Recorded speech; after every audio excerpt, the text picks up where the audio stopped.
Once upon a time, in the neighborhood of Washington Park Square in New York City, there was an apartment building that was rumored to be haunted. Despite the rumors, two adventurous teenagers named Max and Olivia decided to sneak into the building one night to see for themselves.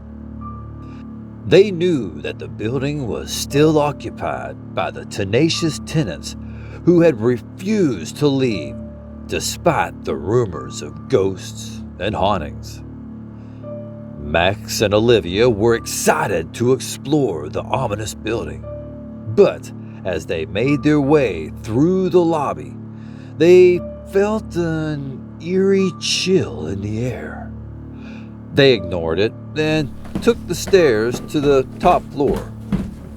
They planned to explore the penthouse apartment. They checked the availability online, and no one lived in it at the time. When they reached the penthouse door, Max picked the old-fashioned lock and opened the squeaky door. The furniture was elegant, and the decor was exquisite.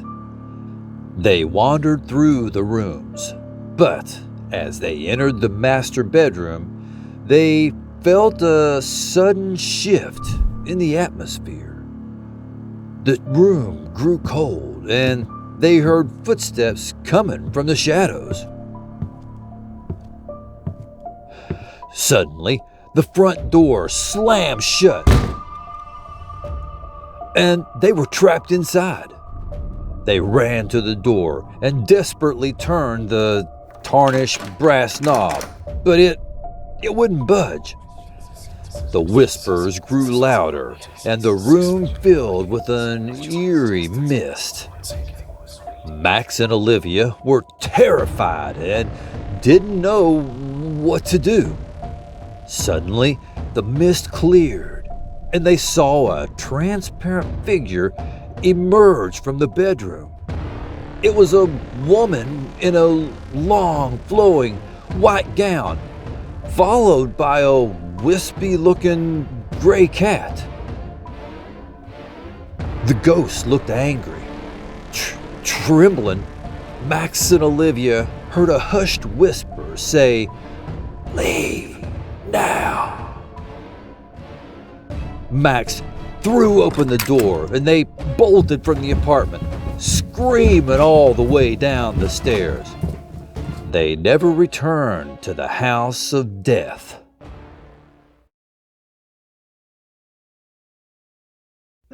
In 1856, a 4-story house was built in what is now Greenwich Village in New York City. It's a gorgeous Greek Revival-style home.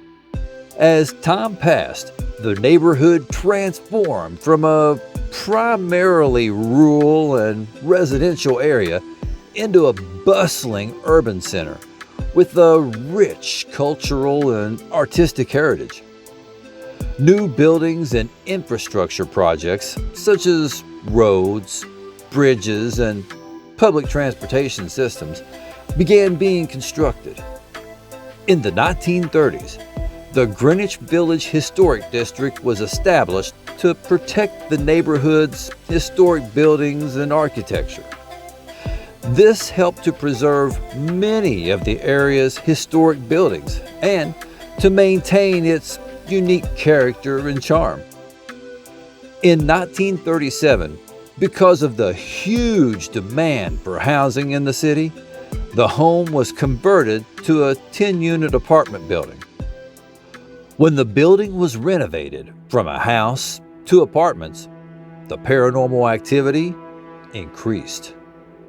That's pretty typical.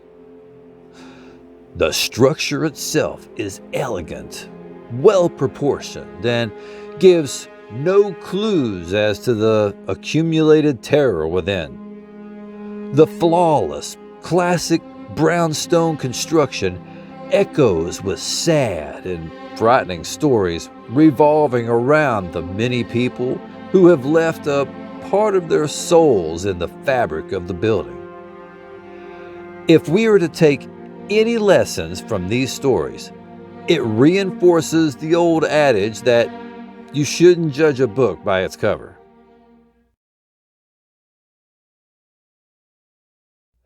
The address is 14 West 10th Street in one of New York's most attractive neighborhoods. It's located in the upscale Washington Square Park area of Manhattan. Writers, musicians, artists, actors, and actresses frequently hung out in that area. Bohemians, the social media creators of the day. The building is located less than a mile from NYU and Fifth Avenue. It's also home to a lot of New York big shots. You could call it the Beverly Hills of Manhattan. Oddly enough, the park is known for being a burial ground where human remains and remnants of wood coffins and headstones were buried underground. In the late 18th century, the area was used as a potter's field, which was a common burial ground for the poor and unknown. In the 19th century, the land was used as a military parade ground and later as a site for public hangings. In the 1820s, the city began to develop the area around the park, and plans were made to create a public space that would serve as a gathering place for the community.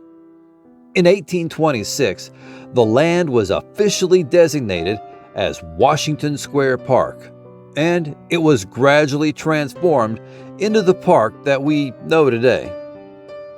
Despite the transformation of the land into a public park, there is evidence to suggest that the remains of those buried in the potter's field may still be buried beneath the park. In the early 20th century, several construction projects in the park uncovered human remains. And in the 1960s, a large number of skeletal remains were discovered during an excavation, like the movie Poltergeist.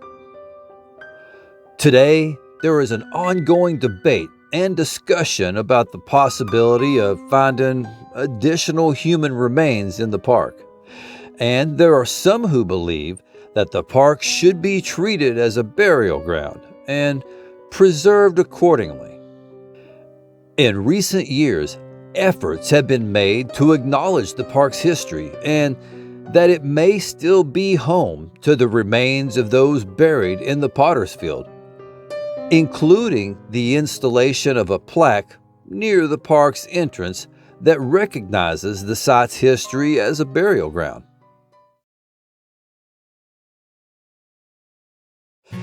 In 1900, a well-known author named Mark Twain moved into the House of Death.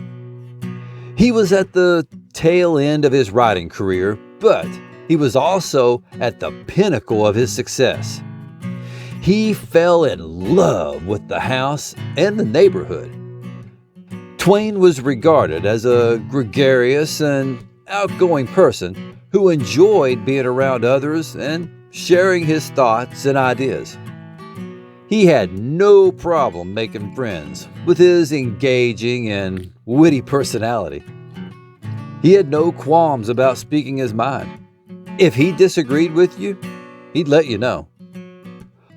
One of the things he was staunchly critical of was the paranormal. He was skeptical to the point of being cynical about it. To him, there was always some logical explanation for whatever happened. One evening, he was in his study researching for his next book when he witnessed a large piece of wood lift up a few inches in the air and float all by itself about 3 feet from where it was. He figured the wood was being moved by a rat, thinking it had some use for the wood. Maybe a piece of new furniture? I don't know. He quickly grabbed his pistol off the table and shot it. That's exactly what I would have done. With a thud, it dropped to the floor. He crept across the room to see if he got the rat. When he reached the log, he noticed a few drops of blood around the log on the floor, but no rat. Rats outnumbered people in New York, but his house was not noted for having an issue with the rodent. Twain maintained the blood was that of a rodent and not that of a ghost. Smartass much? Ooh, yeah. Twain even mocked the idea of the paranormal in his short story called A Ghost Story, in which a ghost haunted his own fake corpse. He probably would have had a good laugh if someone had told him he himself would haunt his former home. But, ironically, that's exactly what happens. Subsequent occupants have seen his appearance trudging up and down the stairs. Commonly considered the most haunted section of the home.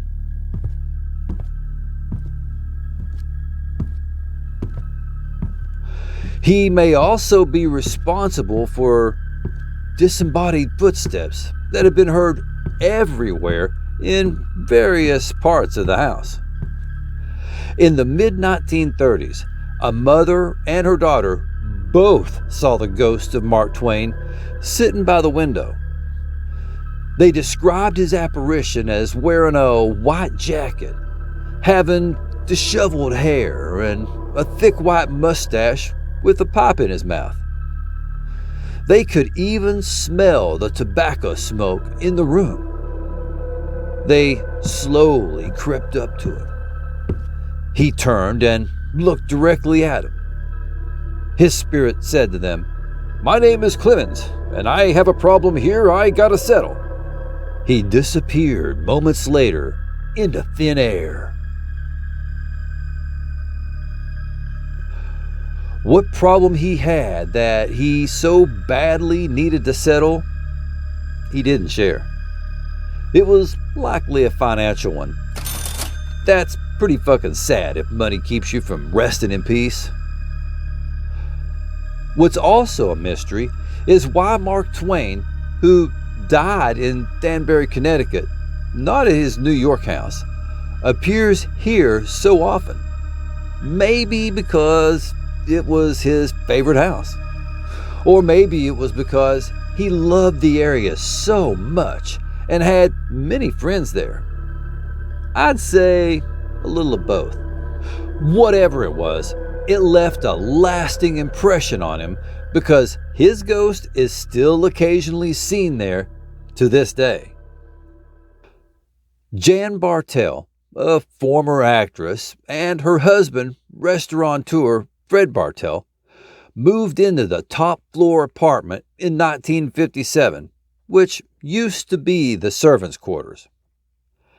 As an actress, she spent a lot more time at home than your typical 9-to-5er, rehearsing her lines and prepping costumes for the show, along with performing typical trad wife duties. So being there more often meant she had a lot more experiences than most folks did. Well, that makes sense. Once, when Jan was doing household chores, she experienced a monstrous shadow that would follow her around the house. She could hear its footsteps following behind her. When she would turn around, no one was there. While studying her lines, she felt something brush up against the back of her neck, but it was always when her hair was tied up. It was probably sniffing her hair. Weirdo. She could smell strange odors throughout the apartment that would seem to come and go like wafting smoke. At times, it would smell like an ancient perfume, while others, it smelled of rotting death.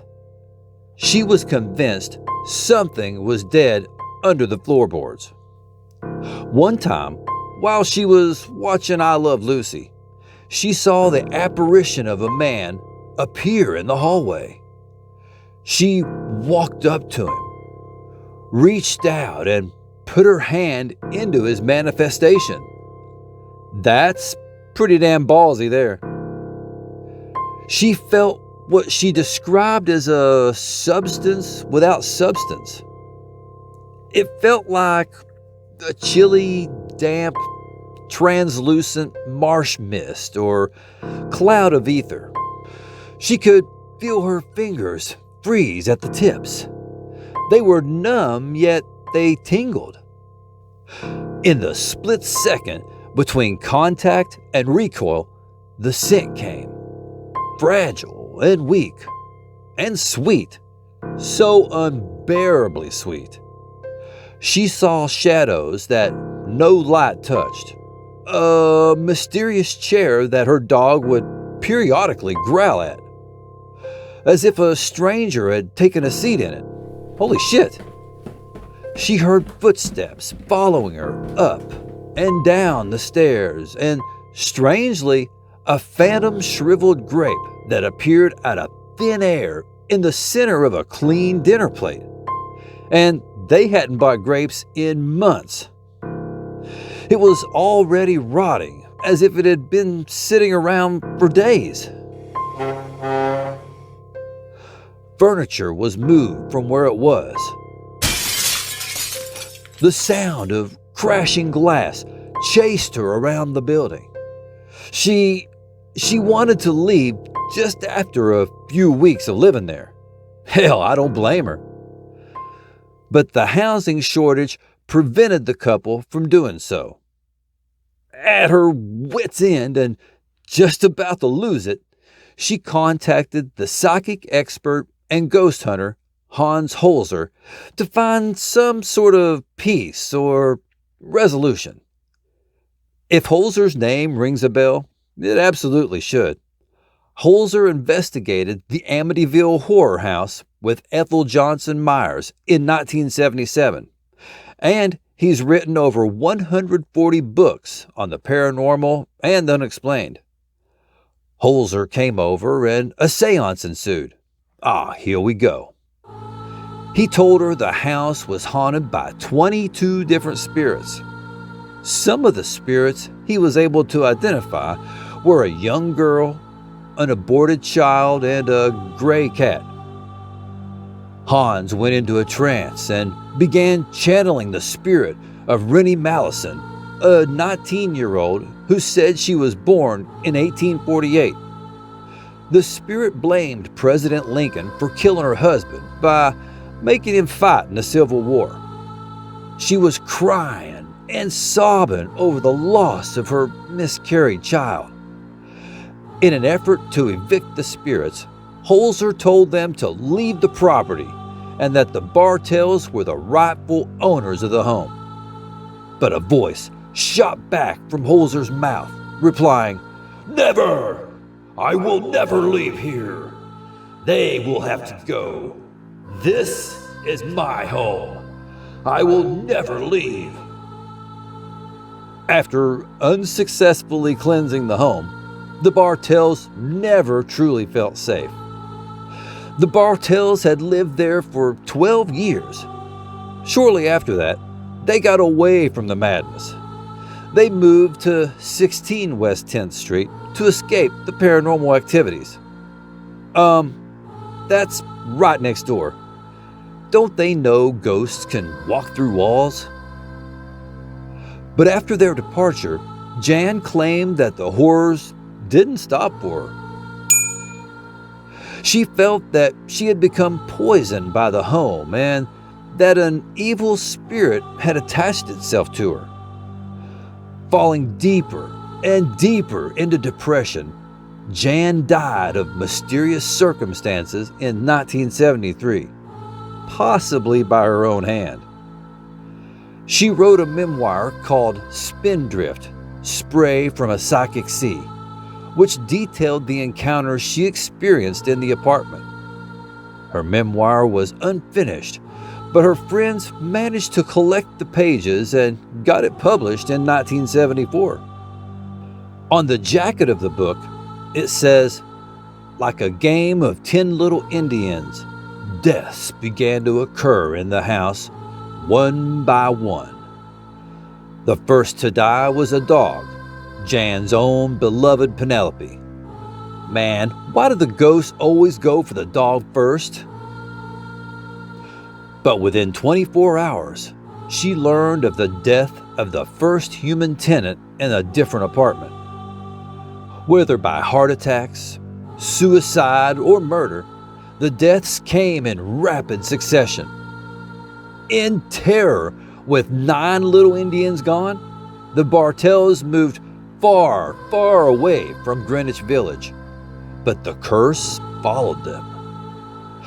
At near the completion of Spindrift, Jan Bartell became the 10th to die. Joel Steinberg, a New York criminal defense attorney, lived in the building in the 1980s with his girlfriend, children's author and editor Netta Nussbaum, and their 2 adopted children, 6-year-old Lisa and 18-month-old Mitchell. In the early 1980s, Joel, a high-powered attorney, was hired by Michelle Landers, a single mother who was looking for an attorney to help her daughter land a suitable home for adoption. In a stunning turn of events, Joel, along with his live-in partner, had raised the child as their own. However, the adoption proceedings never occurred, and it was eventually revealed that Steinberg had adopted the child illegally. Lisa and Mitchell both were adopted without going through the legal process. And he's a lawyer? Wait a minute. Okay, that makes sense. On the night of November 1st, 1987, Joel, in a crack cocaine-induced rage, beat the 6-year-old little girl to the point of unconsciousness. Then he went out with his friends. Hedda found Lisa still unconscious and not breathing on the bathroom floor around 6:30 the next morning and called the police. When she answered the door to let them in, she had a badly bruised face and a split lip. He must have knocked her out after he beat up Lisa. Steinberg's defense team stated that both their client and Nussbaum had a consensual relationship that involved sadomasochistic activity. Dude, if she's got marks on her face, you're doing it wrong. Police also found baby Mitchell tied to his playpen and covered in dirt and urine. Little Lisa was rushed to the hospital, but was declared brain dead on arrival and died 3 days later. Lisa's autopsy revealed the cause of her death was repeated blunt force trauma to the skull. Man, what a fucking scumbag. Investigators also discovered marijuana, cocaine, hashish, over 20 crack pipes, and $25,000 in cash in the apartment.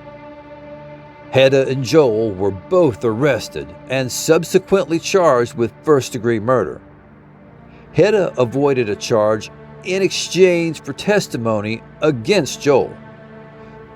Joel was convicted of first-degree manslaughter and sentenced to the maximum sentence of 25 years in Southport Correctional Facility. He was released on parole in September of 2004 after serving 16 years of his sentence. They should have just fried his fucking ass. It was discovered by authorities that the children had been illegally adopted. After the investigation, Mitchell was returned to his biological mother. On a positive note, if that's even possible, This case dramatically increased the number of child abuse hotlines available across the country. After Lisa's murder, residents of the building claimed the hauntings slowed down.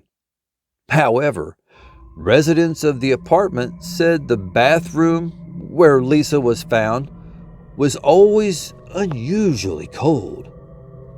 Also, that the lights would flicker on and off at strange times on the floor the Steinbergs lived in.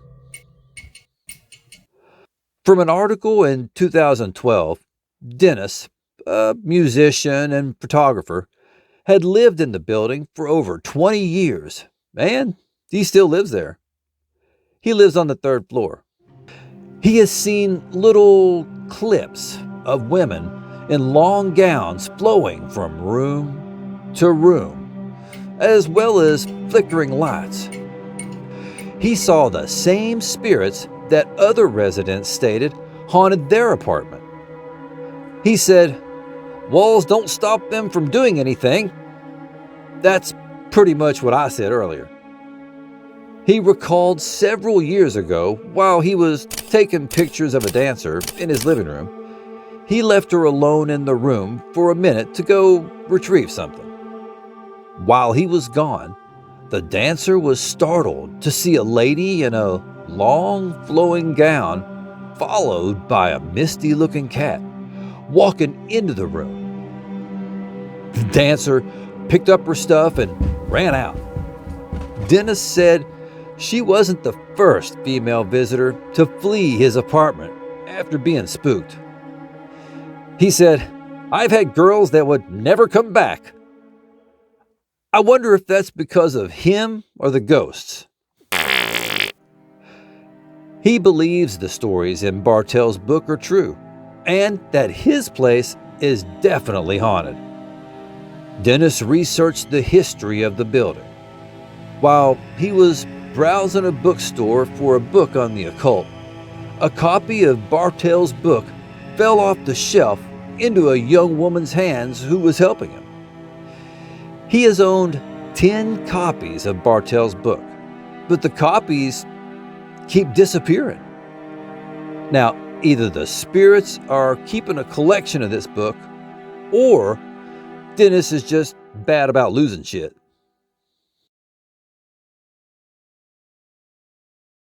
So, the House of Death. There's some pretty crazy ass shit going on there. It sounds like it's cursed to me. It's like it's the Manhattan version of Amityville Horror. Truly, there is darkness cast over the location. It's been documented as many as 44 murders have occurred there, and it seems as if the paranormal tales won't let up anytime soon. It's possible that the whole block in that area has enough history to produce paranormal activity. Number 14 may just be the epicenter of it. Writer Philip Schoenberg, author of Ghosts of Manhattan, says that the paranormal activity at 14 West 10th Street may not be limited to just that address. The block itself has an interesting past. The spirit of Emma Lazarus, who wrote the New Colossus, which is the poem on the pedestal of the Statue of Liberty, has been seen still lurking around her old house at 18 West 10th Street. Mystery writer Dashiell Hammett and romantic partner Lily Hellman also lived where Edgar Allan Poe's old residence was at 17 West 10th Street, where a woman rejected his marriage proposal. Does Mark Twain's ghost still hang out at the House of Death? Is it truly haunted, or is the house cursed? The encounters have never stopped. The hauntings continue to this day.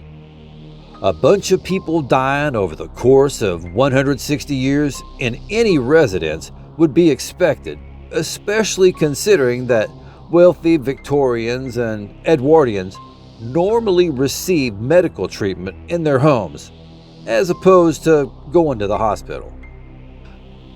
Currently in private ownership, the building is lived in today and continues to add stories of hauntings to the legends of paranormal activity in the House of Death. The stairwell seems to be the nexus of the ghostly activity in the building.